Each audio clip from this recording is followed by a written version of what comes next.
इफिसियों 5:14। हे सोने वाले जाग और मुर्दों में से जी उठ, तो मसीह की ज्योति तुझ पर चमकेगी। उत्पत्ति 3:19। अपने माथे के पसीने की रोटी से खाया करेगा और अंत में मिट्टी में मिल जाएगा, क्योंकि तू उसी में से निकाला गया है। तू मिट्टी तो है और मिट्टी ही में फिर मिल जाएगा। बाइबल बताती कि परमेश्वर ने आदम यानी मनुष्य को भूमि की मिट्टी से रचा। अभी आदम सिर्फ एक मिट्टी है या मिट्टी का पुतला है, अभी उसके अंदर जान नहीं है, वो सिर्फ एक मिट्टी का पुतला है। ये उत्पत्ति 2:7। यहोवा परमेश्वर ने आदम को भूमि की मिट्टी से रचा और उसके नथनों में जीवन का श्वास फूंक दिया और आदम जीवित प्राणी बन गया। जब तक परमेश्वर ने आदम के अंदर सांस नहीं डाली, तब तक आदम जीवित प्राणी नहीं बना था। आदम जीवित प्राणी कब बना? जब परमेश्वर ने उसके अंदर जीवन का श्वास फूंका। जब हम आदम की बात करते तो इसका मतलब मनुष्य से है। परमेश्वर ही है जो हमें सांस देता है। ये सांस हमें परमेश्वर से मिला है, यानी कि परमेश्वर का श्वास। यजकल 37:5। परमेश्वर यहोवा तुम हड्डियों से यूं कहता है, देखो मैं आप तुम में सांस समाऊंगा और तुम जी उठोगी। मैं तुम्हारी नसें उपजा कर मांस चढ़ाऊंगा और तुमको चमड़े से ढांपूंगा और तुम में सांस समाऊंगा, तुम जियोगी और तुम जान लोगी कि मैं यहोवा हूँ।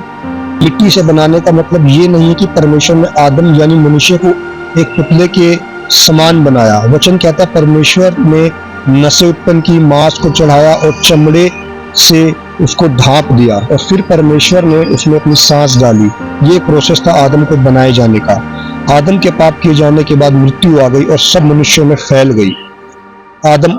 आदम की वाटिका से बाहर मृत्यु की ओर। रोमी 5:12।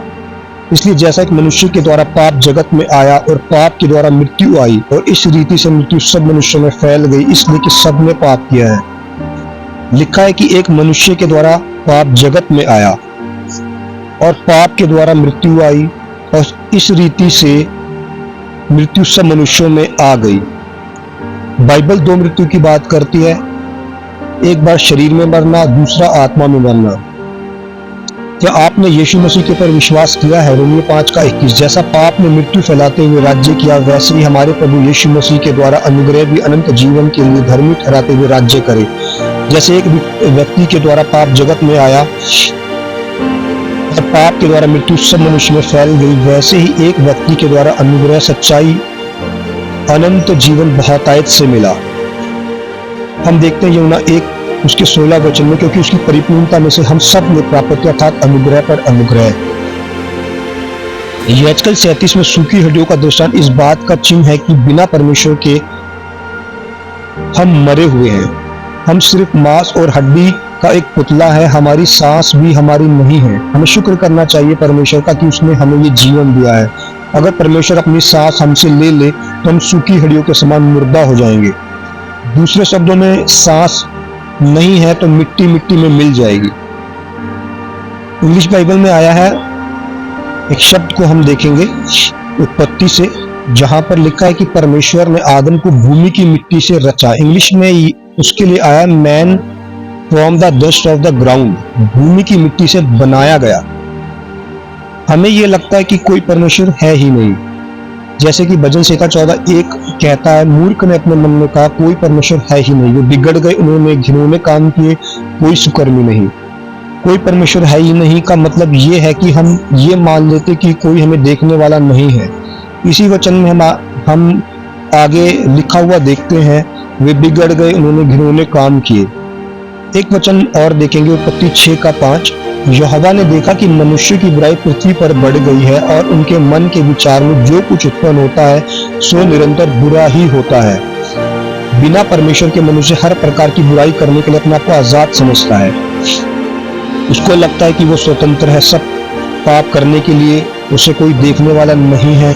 न्याय के ऊपर भी वो तभी विश्वास रखेगा जब परमेश्वर के ऊपर विश्वास रखता हो। परमेश्वर के ऊपर वो विश्वास करता नहीं तो अब मनुष्य को ये लगता है कि उसके मन में जो आएगा वो करेगा, कि उसके मन में जो आएगा वो करेगा और करता भी रहा है। जैसे कि हम उत्पत्ति 6:5 में देखते हैं, जब यहोवा परमेश्वर ने देखा कि मनुष्य की बुराई पृथ्वी पर बढ़ गई, यानी कि बुराई रुकी नहीं, वो बुराई बढ़ती चली गई और यहाँ तक बढ़ती चली गई कि यहोवा परमेश्वर ने जब देखा कि मनुष्य के मन के विचार में जो कुछ उत्पन्न होता है निरंतर बुरा ही होता है, यानी कि वो जो बुरे विचार हैं उसके मन में आने वाले, उसके दिमाग में चलने वाले, वो जो बुराई है किस तरीके से वो एक प्रैक्टिकली मनुष्य उस काम को अंजाम देने लगा। सिर्फ वो विचारों में ही नहीं रह गई वो, बल्कि हम देखते हैं अगर उत्पत्ति 6 अध्याय उसके बाद से हम देखते हैं कि उससे पहले हम देखते हैं कि हत्याएं हुई और बुरे बुरे काम मनुष्य करने लगे, जिससे यहोवा परमेश्वर खेदित हुआ। और बाइबल क्या कहती है, हम एक वचन देखेंगे प्रकाशिका के 21 का 27, उसमें कोई अपवित्र वस्तु और घृणित काम करने वाला या झूठ का गढ़ने वाला किसी रीति से प्रवेश ना करेगा, पर केवल वे लोग जिनके नाम मेमने की जीवन की पुस्तक में लिखे हैं। बाइबल बताती कि इन सब बातों के विषय में परमेश्वर हमारा एक दिन न्याय करेगा, जैसे कि वचन में लिखा हुआ है, उसमें कोई अपवित्र वस्तु और घृणित काम करने वाला या झूठ का गढ़ने वाला किसी रीति से प्रवेश ना करेगा। इब्रानियों 9 का 27, मनुष्य के लिए एक बार मरना और उसके बाद न्याय का होना नियुक्त है। हम परमेश्वर के न्याय से कभी बच नहीं सकते, भले ही हम इस पृथ्वी के ऊपर झूठा मुकदमा लड़कर हम अपने आप को बचा ले, अपने आप को छुपा ले और जीत जाएं, परंतु परमेश्वर के न्याय से हम कभी नहीं बच सकते और ना ही भाग सकते हैं। प्रकाशिका के 6 अध्याय 15 से 17 वचन तक हम पढ़ते हैं, वहां पे लिखा है, पृथ्वी के राजा और प्रधान और सरदार और धनवान और सामर्थी लोग और हर एक दास और हर एक स्वतंत्र पहाड़ों की खोह में और चट्टानों में जा छिपे और पहाड़ों और चट्टानों से कहने लगे कि हम पर गिर पड़ो और हमें उसके मुंह से जो सिंहासन पर बैठा है और मेमने के प्रकोप से छुपा लो, क्योंकि उनके प्रकोप का भयानक दिन आ पहुंचा, कौन ठहर सकता है। ये परमेश्वर का न्याय है, ये न्याय का वो दिन है जब लोग अपने आप को छिपा नहीं सकेंगे, जब लोग अपने आप को बचा नहीं सकेंगे, जब लोग अपने आप को कहीं भी किसी भी रीति से परमेश्वर के सामने से भाग नहीं सकेंगे। लिखा है क्योंकि उनके प्रकोप का भयानक दिन। ये भयानक दिन क्या है? ये परमेश्वर का न्याय का दिन है। ये भयानक दिन वो दिन है जो परमेश्वर का न्याय का दिन है, जब सब का सारी मानव जाति का सब मनुष्यों का न्याय किया जाएगा। लिखा है वो भयानक दिन आ पहुंचा, अब कौन ठहर सकता? कोई भी नहीं ठहर सकता, कोई नहीं रुक सकता। इसका मतलब यह है कि कोई ना भाग सकता, ना छिप सकता है, ना कोई अपने आप को बचा सकता है उस न्याय के दिन से। परमेश्वर ने ये दिन नियुक्त किया हुआ है और बाइबल जो बताती है वो सत्य है। बाइबल परमेश्वर का पवित्र वचन है। यीशु ने कहा जमीन और आसमान टल जाएंगे परंतु मेरे वचन कभी नहीं टलेंगे। यहाँ तक कि यीशु ने भी न्याय की बात करी नए नियम के अंदर। हम देखते हैं ऐसे हमें बहुत सारे वचन बाइबल में मिल जाएंगे। प्रकाशित वाक्य तो बात करती है, वो जो दिन होगा वो बहुत ज्यादा भयानक होगा। वो दिन छिपने के लिए फिर कोई जगह ना रहेगी, कोई सरकार या लीडर भी हमें नहीं बचा सकता उस दिन से, और परमेश्वर के सामने किसी की सिफारिश भी नहीं चलती। हम सबको अपने अपने कामों का हिसाब देना होगा। फिर कौन हमको बचाएगा? लिखा है अब कौन ठहर सकता है, फिर कौन हमको बचाएगा? वहां किसी की सिफारिश नहीं चलेगी। और जैसे कि एक वचन है प्रकाशित वाक्य में, हमारे काम हमारे साथ हो लेंगे, हमारे कामों के बेस पे हमारा न्याय किया जाएगा। बाइबल बताती कि परमेश्वर सिर्फ हमें अपने पुत्र प्रभु यीशु मसीह में धर्मी देखते हैं। यीशु मसीह का लहू हमें सब पापों से क्षमा करता है। एक वचन मैं पढ़ रहा हूँ आप लोगों के लिए, यशायाह 1:18 वचन, जो हवा कहता है आओ हम आपस में वाद विवाद करें, तुम्हारे पाप चाहे लाल रंग के हो तो भी वे हिम की नहीं उजले हो जाएंगे, और चाहे अर्गवानी रंग के हो तो भी वे ऊन के समान श्वेत हो जाएंगे। यीशु मसीह की ओर आपका एक कदम आपको हमेशा की जिंदगी दे सकता है। परमेश्वर हमें नया जीवन देने को तैयार है। वह नहीं चाहता कि कोई नाश हो, वरन सबको मन फिराव का अवसर मिले, कोई आत्मा नाश है। परमेश्वर धीरज धरता है हमारे विषय में और चाहता है कि हम उद्धार पाए, हम उसको जाने, उसकी खोज करें। वचन में लिखा है यशायाह 55 अध्याय के अंदर, जब तक यहोवा मिल सकता तब तक उसकी खोज करो, जब तक वो तुम्हारे निकट है तब तक उसको पुकारते रहो। परमेश्वर ने कितना प्रेम हमसे किया है, जगत से प्रेम किया है, और वो प्यार आज भी करता है और करता रहेगा।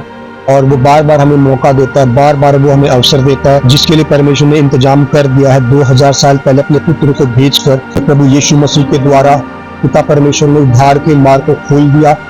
वचन कहता पाप की मजदूरी मौत है, परंतु परमेश्वर का वरदान हमारे यीशु मसीह में अनंत जीवन है। तो पिता ने अनंत जीवन है, छुटकारा, क्षमा, उद्धार सिर्फ और सिर्फ अपने इकलौते पुत्र प्रभु यीशु मसीह में रख दिया है कि जो कोई उसके ऊपर ईमान लाए, जो कोई उसके ऊपर विश्वास करे। और जैसा कि एक वचन रोमियो 10:9 में हम पढ़ते हैं, वहां लिखा कि यदि तू अपने मुंह से यीशु को प्रभु जानकर अंगीकार करे और मन से विश्वास करे कि परमेश्वर ने यीशु मसीह को मुर्दों में से जीवित किया, तो निश्चय उद्धार पाएगा। तो इस प्रकार हम यीशु मसीह की ओर कदम बढ़ाकर विश्वास करके, अंगीकार करके, वचन कहता है जो कोई विश्वास करे, बपतिस्मा ले, उसी का उद्धार होगा। पहला जो कदम है वो है यीशु मसीह की ओर कदम बढ़ाना, उसके ऊपर विश्वास करके आगे बढ़ना, और फिर परमेश्वर हमारे लिए रास्ते खोलता है और वो हमें फिर अपने अनुग्रह में ले लेता है और हमें सेफ और सुरक्षा में ले आता है। तो इस प्रकार हम देखते हैं कि कैसे आदम जीवन से मृत्यु की ओर चला गया पाप करने के द्वारा, पर हम मृत्यु से जीवन की ओर चल सकते हैं। यूहन्ना 5:24 में यीशु मसीह ने कहा, मैं तुमसे सच सच कहता हूं कि जो मेरा वचन सुनकर मेरे भेजने वाले की प्रतीति करता है, अनंत जीवन उसका है और उस पर दंड की आज्ञा नहीं होती, परंतु वह मृत्यु से पार होकर जीवन में प्रवेश कर चुका है। तो आए हम मृत्यु से जीवन की ओर चलें।